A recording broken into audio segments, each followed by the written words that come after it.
ಬಗೆದಷ್ಟು ಬಯಲಾಗ್ತಿದೆ rave party ನಶೆಯ ರಹಸ್ಯ. ಇದೀಗ ಪ್ರಕರಣದಲ್ಲಿ ಮತ್ತೊಬ್ಬ ವ್ಯಕ್ತಿ ಸಿಸಿಬಿ ಪೊಲೀಸರ ಬಲೆಗೆ ಬಿದ್ದಿದ್ದಾರೆ.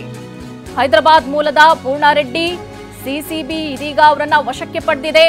ಸಿಸಿಬಿ ತನಿಖೆ ವೇಳೆ ಆಂಧ್ರ ಶಾಸಕರ ಪಾಸ್ ಪತ್ತೆಯಾಗಿತ್ತು. ವೈಎಸ್ಆರ್ಸಿಪಿ ಶಾಸಕ ಗೋವರ್ಧನ್ ರೆಡ್ಡಿ ಹೆಸರಿನ ಪಾಸ್ ಪತ್ತೆಯಾಗಿತ್ತು. ಗೋವರ್ಧನ್ ರೆಡ್ಡಿಗೆ ಆಪ್ತನಾಗಿರುವಂತಹ ಪೂರ್ಣಾರೆಡ್ಡಿಯನ್ನ ಇದೀಗ ಸಿಸಿಬಿ ಪೊಲೀಸರು ವಶಕ್ಕೆ ಪಡೆದಿದ್ದಾರೆ. ಪಾರ್ಟಿ ಆಯೋಜನೆಯಲ್ಲಿ ಪೂರ್ಣನ ಪ್ರಮುಖ ಪಾತ್ರ ಇದೆ ಎಂಬ ನಿಟ್ಟಿನಲ್ಲಿ ಇದೀಗ ಆತನನ್ನ ವಶಕ್ಕೆ ಪಡೆಯಲಾಗಿದೆ. ಜಿಆರ್ ಫಾರ್ಮ್ ಹೌಸ್ನಲ್ಲಿ ನಡೆದಿದ್ದ ರೇವ್ ಪಾರ್ಟಿ ಇದು. ಸದ್ಯ ಆರೋಪಿ ಪೂರ್ಣನ ವಿಚಾರಣೆ ನಡೆದಿದೆ ಸಿಸಿಬಿ. ಇದು ಬೆಂಗಳೂರಿನಲ್ಲಿ ನಡೆದಿರುವಂತಹ ರೇವ್ ಪಾರ್ಟಿಗೆ ಸಂಬಂಧಪಟ್ಟಂಗೆ ಇದೀಗ ಮತ್ತೊಬ್ಬನನ್ನ ಸಿಸಿಬಿ ಪೊಲೀಸರು ವಶಕ್ಕೆ ಪಡೆದಿರುವಂತದ್ದು.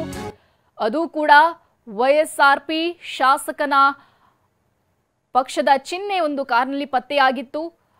ಆ ಶಾಸಕನ ಆಪ್ತನಾಗಿರುವಂತಹ ಇದೀಗ ಮತ್ತೊಬ್ಬನನ್ನ ಪೂರ್ಣಾರೆಡ್ಡಿ ಈತ ಶಾಸಕನ ಆಪ್ತನಾಗಿದ್ದಾನೆ. ಆತನನ್ನ ಇದೀಗ ಬಂಧಿಸಲಾಗಿದೆ. ಆತನನ್ನ ವಿಚಾರಣೆ ನಡೆಸಲಾಗ್ತಾ ಇದೆ.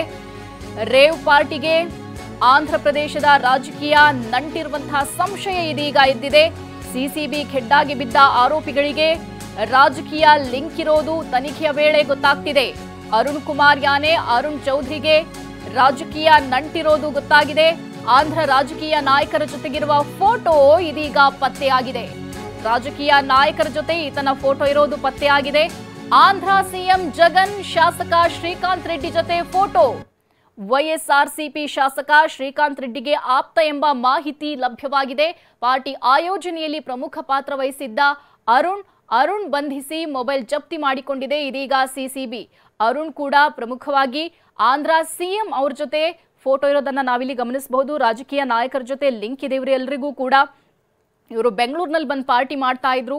ಇದೀಗ ಆ ಪಾರ್ಟಿಯಲ್ಲಿ ಡ್ರಗ್ಸ್ ಇವೆಲ್ಲವೂ ಇತ್ತು, ಗಾಂಜಾ ಇತ್ತು. ಹೀಗಾಗಿ ಸಿಸಿಬಿ ಪೊಲೀಸರು ದಾಳಿ ನಡೆಸಿದ್ರು. ದಾಳಿ ನಡೆಸಿರುವಂತಹ ಸಂದರ್ಭದಲ್ಲಿ ಹಲವು ಮಾಹಿತಿ ಲಭ್ಯವಾಗಿದೆ. ಸದ್ಯಕ್ಕೆ ಅರುಣ್ ಅದೇ ರೀತಿ ಪೂರ್ಣಾರೆಡ್ಡಿ ಇಬ್ಬರನ್ನೂ ಕೂಡ ಸಿಸಿಬಿ ಪೊಲೀಸರು ವಿಚಾರಣೆ ನಡೆಸ್ತಾ ಇದ್ದಾರೆ.